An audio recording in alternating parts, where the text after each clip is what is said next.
பாரு, இப்ப எப்படி இருக்கு? ஹலோ. இப்படியே இருந்தா நல்லா இருக்கும். இருந்துக்கவா?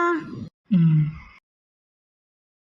கையில் கையை வச்சு அழுத்தி காடி, கண்ணில் கண்ணை வச்சு கலந்து காடி, நெஞ்சில் நெஞ்சை வச்சு படுத்து காடி, நேரம் வந்தா என உடுத்தி காடி. ஈச்சி எலுமிச்சி ஏடி கருவாச்சி, தண்ணிக்குள்ள பார்த்தவளும் நீதா பேச்சு, கத்திரிண்ட வச்சிருக்கோம் கண்ணே சாட்சி.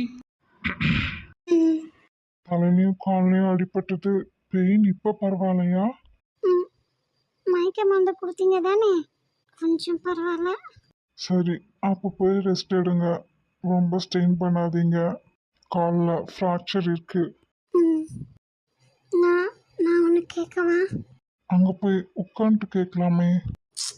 ஆக்சிடென்ட் இல்லை, போலீஸ் கேஸ் ஆயிடுமா? ம். இத்தனை நாளா பீச்சில் நடந்ததை நினச்சி மனசை போட்டு குழப்பிட்டு இருந்தாச்சு. இப்போ அடுத்ததா. ஏங்க ம். சொல்லுங்க, போலீஸ் கேஸ் ஆயிடுமா? ம். வருவாங்க. நீங்க தானே ஆக்சிடென்ட் பண்ணீங்க. உங்களை கைது பண்ணத்தான். என்னங்க நீங்க இப்படி சொல்றீங்க? அப்புறம் நான் உண்மையை தானங்க சொன்னேன். நான் நிஜமா தான் சொல்றேன். பிரேக் பிடிக்கலங்க. நீங்க தான் பிரேக்கை ஒழுங்கா பிடிச்சிருக்கணுங்க. வண்டி எடுக்கும் போதே எல்லாம் செக் பண்ணி எடுக்கிறது இல்லையா? ஒரு வாரம் அக்காக்கு, ஒரு வாரம் எனக்கு. அக்கா ஓட்டும் போதெல்லாம் நல்லா தானே இருந்துச்சு. சரிங்க, இதெல்லாம் நீங்க போலீஸ் வந்தா பேசிக்கங்க. தள்ளுங்கங்க. போலீஸ் வந்தா நான் உங்களை தான் சொல்வேன். ஹலோ, நான்லாம் ஆக்சிடென்ட் பண்ணல. நீங்க தானே காரணம், அதான். ம். என்னமோ நான் தான் உங்க வீட்டுல வேணும்ட்டே வந்து நல்லா இருந்த வண்டியில பிரேக்கை கட் பண்ணி விட்ட மாதிரி பேசுறீங்க. நீங்க தானே கண்டிப்பா செஞ்சாலும் செஞ்சிருப்பீங்க. நான் ஏங்க அப்படியெல்லாம் பண்ணும். ஆக்சிடென்ட் ஆனதுல பயத்துல ரொம்ப குழம்பி போயிருக்கீங்கன்னு நினைக்கிறேன். நீங்க குழம்பிக்கிறதும் இல்லாம என்னையும் சேர்த்து குழப்பாதீங்கங்க. ஏற்கனவே உங்களோட செய்கைகளால நான் குழம்பி போய் தான் இருக்கேன். நானும் உங்களை குழப்புறேன். கொஞ்சம் தள்ளி நிக்கிறீங்களா? உங்களோட ஆக்டிவிட்டிஸ் தான் என்னை குழப்புது. தள்ளுங்க. நான் ம். நீங்க என்கிட்ட எப்படி நடந்துக்கிறீங்க? இதுக்கு என்ன பேரு? என்ன ரிலேஷன்ஷிப் இது? ம், நீங்க டாக்டர் படிச்சு என்ன பிரயோஜனம்? இதை கூட கண்டுபிடிக்க முடியல. நீங்க டோட்டலி வேஸ்ட். இது உனக்கு தேவையா ஈஸ்வர்? ஆமாங்க, நான் ஒரு மக்கு டாக்டர். நீங்க பெரிய புத்திசாலி இல்ல. நீங்க சொல்லுங்க. ஆமா ஆமா, உங்களுக்கு சர்ஜரி பண்ண, இன்ஜெக்ஷன் போட இதெல்லாம் மட்டும்தான் தெரியும். அதான் நானே ஒத்துக்கிட்டேனே. ம், உங்களுக்கெல்லாம் யாரு டாக்டருக்கு படிக்க சீட் கொடுத்தது? ஐயோ, மானம் போகுதே. அவ்வளோதானே உனக்கு டவுட்டு? காலெல்லாம் சரியானதும் எங்கள் வீட்டுக்கு ஒரு நாள் வா. காலேஜ் சர்டிஃபிகேட், அட்ரஸ் எல்லாம் தரேன். நீ ஏன் நேரில் போய் விசாரிச்சுட்டு வா. எனக்கு யார் சீட் கொடுத்தா, நான் எப்படியெல்லாம் படிச்சேன்னு. ம், உங்க வீட்டுக்கு வர தயார் தான். ஆனா உங்க அண்ணா வரட்டும், நான் வேணா பேசி பர்மிஷன் வாங்கிடுறேன். ஓகேவா? ம், கண்டிப்பா தைரியமா பேசுவீங்கல்ல? ஏம்மா, நான் வீட்டுக்கு தாம்மா கூப்பிட்டேன். வேற எங்கேயோ கூப்பிட்ட மாதிரி பேசுற. அதான், வந்தா திரும்பி போக மாட்டேன்ல. எங்க அண்ணா அதுக்கு விடணும்ல. அந்த அளவுக்கு நீங்க பேசணும்ல. ஐயோ, தலையில அடிபட்டுட்டு இவ குழப்பிக்கிட்டாளா இல்ல நம்மள குழப்புறாளா ஒன்றும் விளங்கலையே. நீ என்ன சொல்ற பாரு? நான் சொல்றது எதுவும் புரியல தானே? நீங்க தான் ஒரு 2 பிளேட் ஆச்சே, அப்புறம் எப்படி புரியும்? ம், எனக்கு புரியுது பாரு. ஆனா அதை என் கண்ணை பார்த்து தெளிவான மனநிலையோட தைரியமா சொல்லு. நான் தான் 2 பிளேட் ஆச்சே, அப்புறம் என் கூட ஏன் இவ்வளோ நேரம் நின்று பேசிட்டு இருக்கீங்க? தள்ளுங்க, நான் போய் என் வேலையை பார்க்குறேன். ம், போகணுமா? இவங்களுக்கு என்னதான் பிரச்சனை? வாயை திறந்து தெளிவாக சொல்லவும் மாட்டேறாங்க. மற்ற பேஷண்ட் எல்லாம் வெயிட் பண்ணுவாங்கங்க. ம், சீக்கிரமா டிஸ்சார்ஜ் பண்ணிடாதீங்க. இதே மாதிரி காலை ரொம்ப நேரம் ஸ்டேட் பண்ணிட்டே இருங்க. கண்டிப்பா டிஸ்சார்ஜ் ஆகவே முடியாது. அப்பத்தானே மேடம் ஆசைப்பட்ட மாதிரி என்னையும் மெண்டல் ஆக்கிதே, ஹாஸ்பிட்டலில் அட்மிட் பண்ணிடலாம். என்ன பாரு, உங்க ஐடியா கரெக்டா? அப்படியெல்லாம் இல்லை. நம்பிட்டேன். என்ன ஏதாவது சொல்லிட்டே இருக்கீங்களா? இருங்க, ஏன் அண்ணாவும் உங்கள் அண்ணாவும் வரட்டும். உங்கள் மேலே கம்ப்ளைண்ட் கொடுக்குறேனா? ஓ, கதை அப்படி போதா? என்னைக்கோ ஒரு நாள் கண்டிப்பா என் கையை பிடிச்சி என் வீட்டுக்கு தானே நீ வந்தாகணும். அப்படி வா மகளே, அதுக்கப்புறம் இருக்க உனக்கு எல்லாத்துக்கும் சேர்த்து. ஐயோ, ரொம்ப பயந்துட்டேம்மா. வரேன். நான் டோட்டலி வேஸ்டான். நான் ஒரு டியூப்லைட்டாமா. என் மேல கம்ப்ளைண்ட் வேற பண்ணுவாங்களாம். ஆனா எப்ப என்னை பார்த்தாலும் ஹக் பண்ணிக்கணும். இதெல்லாம் என்னன்னு கேட்டா அதுக்கு மட்டும் பதில் வராது. வீட்டுக்கு வாங்கன்னா திரும்பி போக மாட்டாங்களாம். யார் இவங்களை போக சொல்லி சொன்னா? பார்க்கறக்கு என்னவோ திருவிழால காணாம போன பாப்பா மாதிரி இருந்துக்கிட்டு என்னவா பேசுது. இவங்க முதல்ல என்கிட்ட ஓப்பனா சொல்லி, நானும் அதுக்கு ஓகே சொல்லி இவங்க அண்ணா கிட்ட பேசி இந்த வீட்டுக்கு கூட்டிட்டு வந்து வாடுறதுக்குள்ள ஐயோடா, நினைச்சா இப்பவே கண்ணை கட்டுதே. நடக்கணுமே கடவுளே. பாரு, அவங்களோட காதலா ஓப்பனா சொல்றாங்களோ இல்லையோ, சரியான டைம் கிடைக்கும்போது கண்டிப்பா நம்மளே நீலா பரமுவை லவ் பண்றத பத்தி பாரு கிட்ட பேசணும். பாருவோட ஹெல்ப் இல்லாம பரமுவோட கேரக்டரை சேஞ்ச் பண்ண முடியாது. பரமு கொஞ்சமும் சேஞ்ச் ஆகலைன்னா நீலாக்கு மேரேஜ் பண்ணி வைக்க முடியாது. அப்புறம் அவன் இப்படியே இருந்துருவான். எனக்கு ஏன் பாரு ஓட்டிட்டு போன வண்டியில பரமுதான் பிரேக்கை கட் பண்ணி விட்டுருக்கணும்னு தோணுது. உயிருக்கு பெருசா சேதாரம் இல்லைனாலும் எவ்வளோ நாள் தான் அவங்களும் இந்த பெயினெல்லாம் தாங்கிப்பாங்க. ம், நீலா கிட்ட இதை பத்தி பேசணும். அமர்தா சொன்ன மாதிரி பார்வை கொஞ்ச நாளைக்கு மாமா வீட்டில் தான் விட்டு வைக்கணும். எனக்கு என்னவோ பரம மேலே தான் சந்தேகமாக இருக்குது. இவ்வளோ நாளாக கூடயே வளர்ந்து படித்து வந்திருக்கான். ஒரு எட்டு கூட பார்க்க வரல. ஃபோனில் கூட ஒரு வார்த்தை பேசல. அண்ணன் மட்டும்தான் வந்துட்டு போனான். இந்த ஆக்சிடென்ட்க்கு பரமு தான் காரணம்னு மட்டும் தெரியட்டும். அதுக்கப்புறம் பார்த்தா யாருன்னா அவன் பாப்பா. இப்போ உங்களுக்கு பழசெல்லாம் ஞாபகம் வந்துடுச்சாங்க சார்? வந்துருச்சுங்க சிஸ்டர். அப்புறம் ஒரு காலம் மட்டும் ஒன்றும் இல்லைங்க. அதான் பழசெல்லாம் ஞாபகம் வந்துடுச்சு சொல்கிறீங்களே. அதுக்கு இதுக்கு என்னங்க சம்மந்தம்? உங்களுக்கு புரியலையாங்க?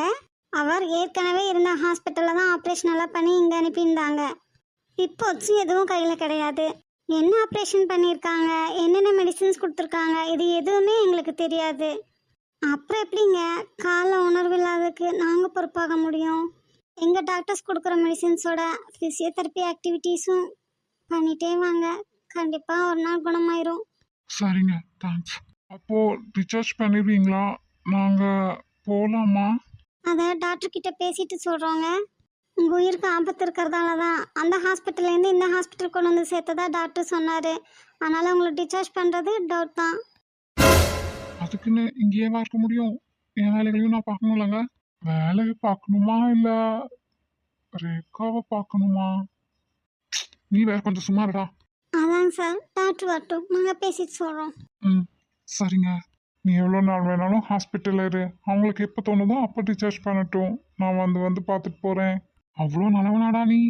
உனக்கு என்ன இதுவும் சொல்லுவேன் இன்னமும் சொல்லுவேன். நான் தானே இங்கே ஹாஸ்பிட்டல் இருந்துட்டு கஷ்டப்பட்டுட்டு இருக்கேன். உனக்கு என்ன, டைமுக்கு சாப்பாடு வந்துடும். நல்லா ரெஸ்ட் எடுத்துட்டு கண்ணுக்கு குளிர்ச்சியா எல்லா நர்ஸும் அழகா இருக்காங்க. நல்லா சைட் அடிச்சுட்டு இருக்க வேண்டியது தானே. அங்க ஆப்பிள் கிட்ட நைஃப் வச்சிருக்கீங்க, அது ஒரு நிமிஷம். அது என்ன, ஆப்பிள் எடுத்து கொடுன்னு சொன்னா ரெண்டையும் ஒன்றா எடுத்து தர போகிறேன். அதை விட்டுட்டு நைஃபை எடுத்து கொடுன்னு சொல்கிறேன். நைஃபு ஆப்பிளை மட்டும்தான் கட் பண்ணுமா என்ன? வேற எதுவும் நான் வாங்கிட்டு இல்லையேடா. அதான் நீ இருக்கியே, நான் ஒரு 4 குத்து குத்தத்தான். ஏன்டா சிவா, நீ மட்டும்தான் கஷ்டப்படுறியா மெடிசின்ஸ் எல்லாம் சாப்பிட்டுட்டு? தங்கச்சிமா கஷ்டப்படல. உனக்கு ஒரு தடவைக்கு இப்படி இருந்தா அந்த பொண்ணு எத்தனை தடவை? அப்படியே பேச்ச மாத்தாத என்ன? நான் உண்மையத்தானடா சொன்னேன். எனக்கு என்னவோ உன் மேலதான் சந்தேகமா இருக்கு. நீ தான் அந்த நர்ஸ் கிட்ட இப்போ டிஸ்சார்ஜ் பண்ண முடியாதுன்னு சொல்லியிருப்ப போல இருக்கு. நிஜமா இல்லடா சிவா. அப்ப பேசாம உட்காரு. நானே அப்படி யாரும் என் மேல அக்கறையா இருக்க டாக்டர்னு யோசிச்சுட்டு இருக்கேன். இவன் ஒருத்தன். ஆமா, நீலகண்டன் தம்பியா இருக்குமோ? பேன்ஸ், உனக்கு என்னதான் ஆச்சு? நீ தானே சொன்னேன் நான் முதல்ல அட்மிட் ஆயிருந்த ஹாஸ்பிட்டல் தான் ஈஸ்வரோடதுன்னு. அப்ப இது ஏன் ஒரே டாக்டர் 2 ஹாஸ்பிட்டல் மெயின்டைன் பண்ணக்கூடாதா? ஐயோ, நீ லூஸா இருக்கியா இல்லை என்ன லூஸ் ஆக்கணும்னு நினைக்கிறியா? ஈஸ்வரோட தான் இருந்தா என்ன ஏன்டா அங்கேருந்து இங்கே கடத்திட்டு வரணும்? ரிப்போர்ட்ஸ் ஏன் மிஸ் ஆகணும்? ஆமால, இதை நான் யோசிக்கவே இல்லடா. நீ யோசிக்காமையெல்லாம் இல்லை, என்ன லூஸ் ஆக்கணும்னு தெரியல என்ன? சரி சரி, கோவப்படாத. நீ என் தங்கச்சிமாவை நினச்சிக்கவே கூலாயிருவேன். மீன்ஸ் பேசாம இங்கிருந்து இப்போதைக்கு போயிரு, அப்புறம் நான் மனுஷனாவே இருக்க மாட்டேன் சொல்லிட்டேன். ம், போறேன். காலையில் உனக்கு ஒரு மொபைலை வாங்கி கொடுத்துட்டு. அதை வரும்போதே பண்ணியிருக்க வேண்டியது தானே?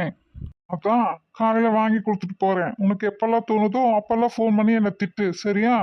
ஆமாம், எனக்கு இப்போ அதானே முக்கியம். எங்களுக்கு வேற வேலை இல்லைல்ல, உனக்கு ஃபோன் பண்ணி திட்டுறதானே வேலை. அப்புறம் என்னடா, காலையில் வரைக்கும் போரு. ஹாஸ்பிட்டல் பில்ஸ் எல்லாம் பே பண்ண வேண்டாமாடா? ஃபோன் இல்லாமல் நான் எப்படி ஜிபே பண்ணுறது? தெய்வமே, நான் பண்ணிக்கிறேன். நீ பொறுமையா அமைதியா இரு. இந்த பொண்ணு சொல்லிட்டு போய் எவ்வளோ நேரம் ஆயிடுச்சு? இப்போ வரைக்கும் டிஸ்சார்ஜ் பண்ணுறதை பற்றியோ இல்லை என் மேலே அவ்வளோ அக்கறை வச்சிருக்கிற டாக்டர் யாருனோ எதுவுமே தெரியலையே. இங்கே இந்த பென்ஸ் என்னடானா நல்லா தூங்குறான். நமக்குன்னு இருக்கிறது அவன் மட்டும்தானே. டேக்கா, நீ யாருன்னு தெரிஞ்சும் சாரிம்மா, என்னால் பார்க்க வர முடியாத நிலைமையில இருக்கேன். சீக்கிரமே ஒரு நல்ல வேலையோட உன்னை நான் நேரில் பார்க்க வரேன்டா. கனவே உன்னை வந்து சேர நான் இங்கு வரம் ஒன்று கேட்டேன். மரணம் நெருங்கிடும் போதும் உன் நினைவினில் வாழ்ந்திடுவேனே. தீராத துயரத்தில் நானும் காற்றோடு கரைந்தாய் நீயும். நீங்காத நிலவொளியானாய் அன்பே அன்பே. மறுஜென்மம் எடுத்தால் கூட உயிரே உன் கரம் பிடிப்பேனே. உன் கால் தடம் நான் தொடர்வேனே அன்பே அன்பே. சிவா, நீங்க என் கூட இல்லைனாலும் எனக்கான மிகப்பெரிய ஆறுதல் உங்க போர்வையிலிருந்து வர உங்களோட வாசமும் உங்க காலடி மண்ணில் பூத்த இந்த ரோஸோட வாசமும் தான். இதெல்லாம் என்கிட்ட இருக்கிற மாதிரி சீக்கிரமே நீங்களும் என்கிட்ட வந்துடுவீங்கல்ல? வந்துடணும், வருவீங்க. கோடி வாசங்கள் என்னை தீண்டி போனாலும் உயிரை தீண்டாத உன் வாசம். அருகில் உந்தன் வாசம் இந்த காத்தில் வீசுதே. விழித்தெருவில் போகும் உந்தன் உருவம் தேடுது. ஒரு துரோகத்தின் முன்னே, ஒரு நிராகரிப்பின் முன்னே, ஒரு பேரிழப்பின் முன்னே செய்வதறியாது திகைத்து நின்றிருக்கிறேன். இருந்தும் நான் கண்ணீர் சிந்தியதில்லை. உயிர் வரை வேர்விட்ட பின் விலகிச் சென்றவர்களை, தலைவருடையபடியே காயங்களில் கல்லெறிபவர்களை, புன்னகைத்தவாறே வார்த்தைகளில் ஊசியேற்றுபவர்களை கனத்த மனத்துடன் கடந்திருக்கிறேன். இருந்தும் நான் கண்ணீர் சிந்தியதில்லை. எத்தனையோ வழிகளுக்கு பின்பும், எத்தனையோ ஏமாற்றங்களுக்கு பின்பும், எத்தனையோ தோல்விகளுக்கு பின்பும் தலை தாழ்ந்து நின்றிருக்கிறேனே தவிர துளி கண்ணீர் சிந்தியதில்லை. ஆம், நான் கண்ணீர் சிந்தியதில்லை. என் உடைந்த கனவுகளின் மேல், என் சிதைந்த நம்பிக்கைகளின் மேல், என் பயனற்ற பிரார்த்தனைகளின் மேல் இதயம் அடைக்கும் இவ்வேளையில் துளி கண்ணீர் சிந்துதலால் என் எல்லா வருத்தமும் தீண்டிடக்கூடும். நிற்க எனக்கு துன்பமே வரக்கூடாதென ஒருபோதும் நான் நினைக்கவில்லை. நான் கண்ணீர் சிந்தும் அளவிற்கு தகுதியானவர்கள் யாரும் என் வாழ்வில் இல்லை.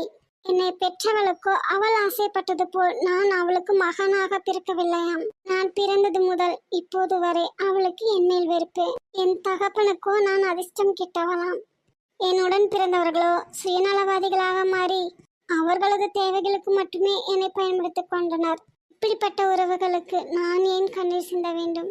அப்படியெல்லாம் என் மனம் கல்லாக இருந்தும் ஒரு முறை அல்ல, பல முறை கண்ணீர் சிந்தினேன்.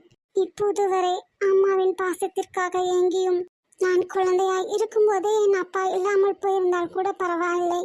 இல்லை, காலம் கடந்து முதுமை தள்ளி இறந்து போயிருந்தாலும் பரவாயில்லை. இவை எதுவும் இல்லாது நான் பள்ளி படிப்பை முடித்தவுடன் என் அப்பா காணாமல் போனது என் மனதை ரணமாக்கி பல முறை அழுதிருக்கிறேன். அப்பாவின் பாசத்திற்காக என்னுடைய திருமணத்தை நிச்சயம் வரை கொண்டு வந்து நிறுத்திய என் சகோதரிகளின் மேல் நான் வைத்திருந்த நம்பிக்கையும் அன்பும் பொய்யென தெரிய வந்த போதும் உடனிருப்பவர்கள், ஆசிரியர்கள் என சமுதாயத்தில் அனைவரும் அப்பா இல்லாதவள், அதிர்ஷ்டம் கெட்டவள் என்று உருவக்கேலி செய்து கிண்டல் செய்து பேசி சிரிக்கும் போதும் நான் பல முறை எழுதியிருக்கிறேன். ஏன் இவ்வளவு கீழ்த்தரமான மனிதர்களுக்கு மத்தியில் பிறந்து வளர்கிறோம் என்று. அதனால்தான் என் மனம் வெறுத்து போய் கண்களில் கண்ணீர் வெற்றியே போய்விட்டது. இருந்தாலும் பாறையில் இருக்கும் ஈரம் போல என் வாழ்வில் வந்து போனவர்களை நினைத்து ஒவ்வொரு முறையும் கண்ணீர் சிந்தி விடுகிறேன். எதுவரை வாழ்க்கை அழைக்கிறதோ அதுவரை நாம் சென்றிடுவோம். விடை பெறும் நேரம் வரும்போதும் சிரிப்பினில் நன்றி சொல்லிடுவோம். நாளைக்கு உன்னோட தலைமையில எனக்கும் மிர்னாலினிக்கும் கல்யாணம். நீ அப்படியே திரும்பி பார்க்காம கிளம்பி போயிடணும். நாங்க 2 பேரும் வெட்டிங் ஃபோட்டோஷூட் ஹனிமூன் எல்லாத்தையும் என்ஜாய் பண்ணி முடிச்சுட்டு டயர்ட் ஆயிட்டோன்னா அங்கே வரோம். நீ தானே எங்களுக்கு ஃபஸ்ட்டு விருந்து தரணும். வகை வகையாக சமைச்சு வச்சுட்டு நாங்கள் ஃபோன் பண்ணி சொல்லும்போது ஓகே. சாருக்கு என்னென்ன ஐட்டம்லாம் ரொம்ப பிடிக்கும்? பக்காவா ஓடுறது நடக்கிறது பறக்கிறது ஊறுறது எல்லாமே சமைச்சு வச்சுட்டு. அதெல்லாம் என்ன ஸ்பெஷலு? அதை விட ஸ்பெஷலாக வேறு என்ன வேணும்? ஓ அந்த அளவுக்கு நீ சமைப்பியா அம்மோ? எனக்கே தெரியாதே. அப்போ நீயே சொல்லே. கோழி கழுத்தை திருகிற மாதிரி உன் கழுத்தை திருகி அதில் நான் உனக்கு சமைச்சு தரேன். அடியே விருந்துக்கு வந்தவனையே விருந்தாக்கி அவனுக்கே எப்படி போடுவேன்? அதெல்லாம் நாங்கள் பார்த்துக்கலாம். நீ ஓகேன்னு ஒரு வார்த்தை மட்டும் சொல்லேன். எதுக்குங்க மேடம் இப்போவே என் கழுத்து திருக்கி அந்தாப்புல போட்டு போகிறதுக்கா? அதான் தெரியுதுல. நீ செஞ்சாலும் செய்வடி. ம் தெரிஞ்சா சரிதான். உன்னை செய்யறனோ இல்லையோ அவளை செய்வேன். அட ஆத்தி எதுக்கு இவகிட்ட கேர்ஃபுல்லாக தான் இருக்கணும். அது அவன் இல்லை எவளுக்கும் நான் உன்னை விட்டு தர மாட்டேன். You are mind baby. ஐயோ இதில் எது உழுக்கு துருக்கமாக இருக்கு. 4 எலும்பை போட்டுக்கிட்டு 4000 பேர்த்த கரெக்ட் பண்ணணும்னு நினச்ச என்ன உன்னை ஒன்றும் பண்ண மாட்டேன். ஆப்பாடா. ஏன்னா நீ ஏன் உசுரு உன்னை இம்ப்ரெஸ் பண்ணுறாளுங்க பார்த்தியா? அவளுக்கு எல்லாம் வச்சு கொளுத்திடுவேன். நம்ம உசுரை நம்ம கெட்டியா பிடிச்சிக்கிட்டா போதும். எவ்வளோ எக்கோட கெட்டு போயிட்டு போறா. என்ன நீதாம்மா என் உசுரு. நீ என் உசுரை யாருக்குமே தர மாட்டேன். அட என்னை விட்டு போக உன்னை விட மாட்டேன். உன்னோட பொசிசிவ்னஸ் கூட அழகாக தான் இருக்கு அம்மு. என்ன இருந்தாலும் ஒரு தலையாக காதலிக்கிறதுக்கும் இப்போ 2 பேரும் காதலிக்கிறதுக்கும் கொஞ்சம் வித்தியாசம் இருந்தாலும் ஒவ்வொன்றும் ஒவ்வொரு விதத்தில் அழகுதான் அம்மு. இப்போ நீ என்ன பண்ணுற? தூங்கிட்டியா? இதோ வரேன். 2 பேரும் எப்படி தூங்குறாங்க? யாராவது கொள்ளையன் வந்துட்டு போனாங்க கூட தெரியாது. அந்த அளவுக்கு நல்லா தூங்குறாங்க. சரி அவங்களாவது நிம்மதியாக தூங்கட்டும். நமக்கு தேவை ஜெசிகா டைரி. என் பொண்டாட்டி எம்பிட்டு அறிவு அது எனக்காக முன்னாடியே எடுத்து வச்சிருக்கு. எடுத்தாச்சு. எஸ்கேப் ஆயிடலாம். இதில் என்னதான் இருக்குன்னு இன்னைக்குள்ள படித்து தெரிஞ்சுக்கணும். ஆ பேய் விக்கி நான் தான். இல்லை நீ ஏன் அம்மா இல்லை. அவன் அங்கே பெட்ரூமில் தூங்கிட்டு இருக்கா. இப்போ தானே நான் பார்த்துட்டு வந்தேன். அதான் நான் தான் விக்கி அம்மோ அங்கிருந்து இப்போ இங்கே வந்திருக்கேன். அது எப்படி நல்லா அசல தூங்கிட்டு இருந்தியே? ஒரு கெட்ட கனவு கண்டேனா அதான் இங்கேருந்து வந்தேன். அப்படி என்னது? அதுவா நம்ம ஊட்டியில் காட்டுக்குள்ளே இருக்கோம்ல. ஆமாடி ஊட்டியில் இருக்கோம் காட்டுக்குள்ளெல்லாம் இல்லை. அதுக்கு யானை நம்ம எல்லாரையும் வாட்ச் பண்ணிட்டே இருந்து சமயம் பார்த்து என்ன தாக்க வருது.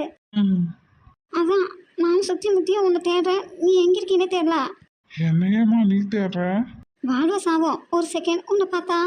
நான் ஸ்பைடர் நானும் இல்லை கடவுளும் இல்லைம்மா. மேஜிக்கெல்லாம் பண்ணி உன்னை காப்பாத்திட. அப்போ நீ என்னை காப்பாற்ற மாட்டியா விக்கி? நீயே சொல்லு அம்மா.